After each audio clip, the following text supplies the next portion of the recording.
Hey everybody, Unstable Gamer here, and welcome back to the channel, and welcome back to King Arthur Legends Rise. It is finally here, the massive patch. So much is in here. We are just going to highlight a few things. I will put a link in the description below for everybody, but we really need to dive into this and take a look at it. Is it good? Is it bad? I think there's a mixture of both. The overall tone, though, let's talk about. But first, before we do, if you're just now finding this channel and you want to stay up to date with this and other games, consider hitting that subscribe button so you don't miss out.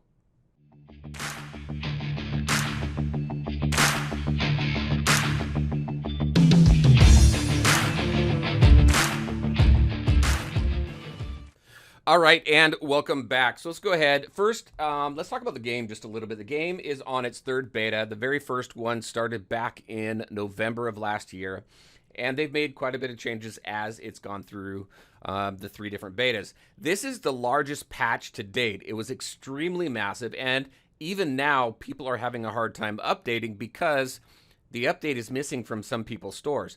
I didn't get access to the game until actually just a little bit ago, so I can finally get in there, check on my alliance, and see how things are going. But it is massive. It caused some issues.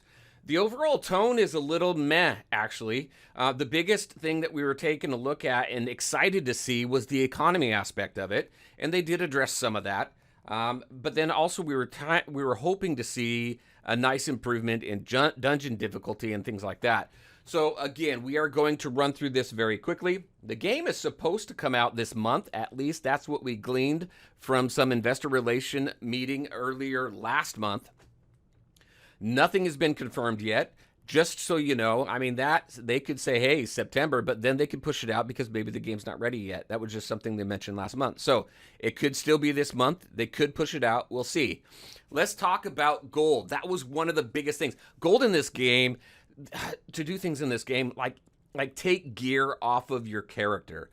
I have never liked it in any game where I have something in my inventory that I own and I have to pay in-game resources to equip or unequip, or even to sock it once you start getting into gems and glyphs and things like that.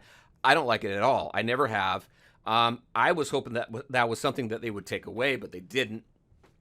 Let's talk about what they did do. So as far as gold goes, they did reduce some of the gold costs across the entire game. They say up to 90% in some instances. That's right here. All talisman gold requirements reduced by 90%. But really what they focused on was reducing gold costs for advancement stone synthesis. Storm fragment gold requirements here has been reduced. Conditions to unlock plane of beasts did change. That went from 2 to 3 times a day, so you get a little bit more gold going through that. Reduced relic summons costs, reduced equipment dismantling costs. That is actually pretty significant right there. However, that's not where most of the gold cost or the gold costs are. It's really in upgrading things and your talents and stuff like that, and they didn't touch that. When you go to skill upgrades, relic upgrades, when you go through that kind of stuff, stat changes in your gear and things like that, they didn't touch any of that, and that's where most of your gold goes, and that's where the gate is in this game, is the advancement of your characters and your relics and trying to increase the power of your roster. Not so much in this stuff up here. Yes, it's kind of nice to see that, but that's not where the main concern has been. So that was unfortunate.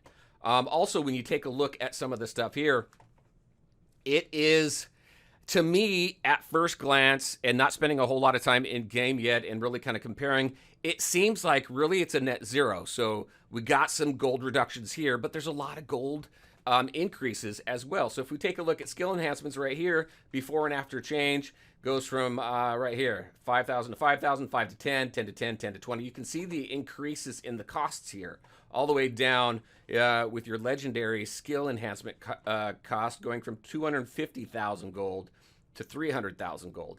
So even though we're saving in some areas, they increase the cost in other areas, and these are the areas, again, where most of your gold goes, not in this stuff up above like we were talking about. Let's talk about the story. Mission rewards here. All right, so that was gold. I don't really see a benefit there. I think it's 6 in one hand, half a dozen in the other. I think they just shifted resources is really what it looks like. right? Just to my eye. I don't have all the data behind it, but I do see this, and that's what I see. When you take a look at some other stuff in the game, so weekly missions, they have reduced the amount of gems that you can get during your mission. So like, look at this right here. You complete your weekly mission. You go from 50 gems to 0. You get gold. You get 50,000 gold. And when you take a look at costs up here, the 50,000 is not much. So we lose gems. Also, we lose summon tickets. Now, that it may not be a big deal taking a look at this at first with the weekly mission that we lose a summon ticket and we get a stat change stone. But look at this right here. We used to get 5, now we're getting 2. So we lost 3 there. We used to get 3, now we're getting 2. We lost 1 there. We used to get 5, now we're getting 3 there. So we lost 2 again. When I went through and counted up all these summon tickets, the reduction in summon tickets that we get is like 35. And this is going off weekly missions, and this is also going through the one-time rewards that you get through the different paths. Path of Development Challenge, you can see them all here. So through all of this, now those of us who've been playing beta, this is the challenge. Those of us who've been playing beta, we've got a lot of those first-time rewards, but new players coming into the game, that's going to be a challenge. You're really reducing the opportunity for new players to come in and build their roster up. Now, they may have something figured out later on down the road. We don't know. This is just what we're seeing for the first time, taking a look at the changes on this major patch. So we got gem reductions, and it's not just in this area. We got special summon ticket reductions. Here's more right here, crystals. In the story, they're reducing by 50%, 40%, 50%. They're reducing gems that they hand out. And they say it's in order to foster a positive overall gaming experience. I understand that. But again, gems is something that you need in the game in order to purchase different things, like from the store. There's some summons you can purchase from the store. That cost stayed the same. You get the 2 for 140. So the costs and stuff didn't seem to change as far as that goes. However, you do need a pretty steady roll of crystals coming in so that you can do things like that in the game. And also we have summons now that require crystals. So now that you have that and you reduce the amount of crystals that you can get in the game, it's a challenge. It's unfortunate. Dungeons. Now dungeons here, when you take a look at what we get, what they did in dungeons, we were really hoping for some difficulty balance in it here, and I haven't really noticed that yet. Again, I just got in today. I went ahead and did some dungeons that I would normally do, that I would normally get through. The next stage that I couldn't get through before, I still can't get through. So to me, it doesn't seem like anything's changed here. But when we take a look at dungeons, the difficulty, again, doesn't seem to change, but our stamina, look at this, 4 to 3, so that's nice, 4 to 4, but then we start getting 6 to 12, 7 to 15, 8 to 18. We start seeing stamina costs increase for the dungeon. We're also seeing some gold here. So if we take a look at gold before, gold reduction there. 1620 to 2000, we saw some increase there. 8,000 to 19,000, that's nice. So we see some increase in gold there. But when you take a look at count experience, 40, 30, nice, 40, 40. You start seeing 60, 120, 70, 120. We're seeing some nice increase in the account experience as well, before and after. So that is nice.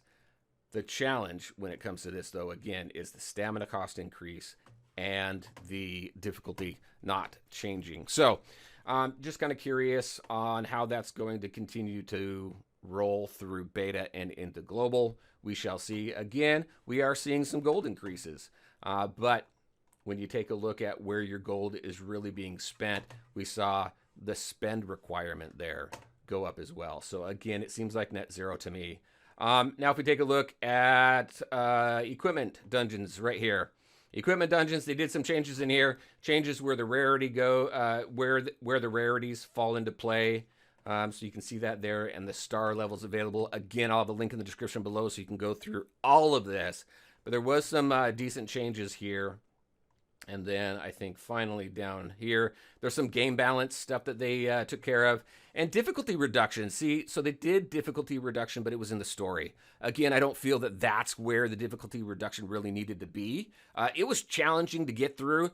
I still got through it. And I'm completely free to play in the game, so it's very much doable. This is not where we needed that difficulty reduction. We needed that in the dungeons. So hopefully it's something that they're still taking a look at, but there's quite a bit there. And then they changed some effect accuracy and some resistance. Again, you can take a look at that. And again, some chapter stat reductions on the enemies that you're going to face in these specific chapters and battles. Again, I really didn't think that that was anything major anyway. So then we take a look at some bug fixes and some battle-related bug fixes.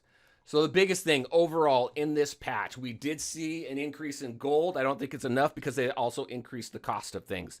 The balance took place. The difficulty balance was in the wrong place, in my opinion. It needed to be in dungeons, not in story. Also seeing the stamina increase in the dungeons, seeing the reduction of gems and summon tickets. I think overall, you tell me what you think. I think I've given my opinion on it. It's massive. It's huge. They're looking for feedback, so make sure to stop by the official forums. Give some feedback. Give it in a respectful manner. They're really trying to do their best behind here, and I'm sure there's constraints and things that they have to follow. But there's a lot of things that we've talked about and we've given feedback on that weren't addressed. So there's some concerns there. The community is rightfully concerned, I think. So it'd be interesting to see where they go with this and from here, and when Global's going to be. Is it really going to be this month? Is it going to be pushed out? I think in this state, I said before, I thought it was ready. I don't fully know now. They did push out the PC playtest. That goes out to the middle of September as well. So if you want to do the PC playtest, it doesn't save your data, but you can get in there and you can check the game out. So check it out if you'd like to see kind of what it's all about. All right, everybody, that is what I had for you. A little bit longer than I thought, but there's a lot to talk about here, and luckily we didn't go through everything. All right, everybody, let me know your thoughts. As always, I want to thank you all for taking the time to watch the video, and if you liked it, make sure to hit that like button and share your thoughts and questions in the comment section below. Take care, everybody, and we'll talk to you next time.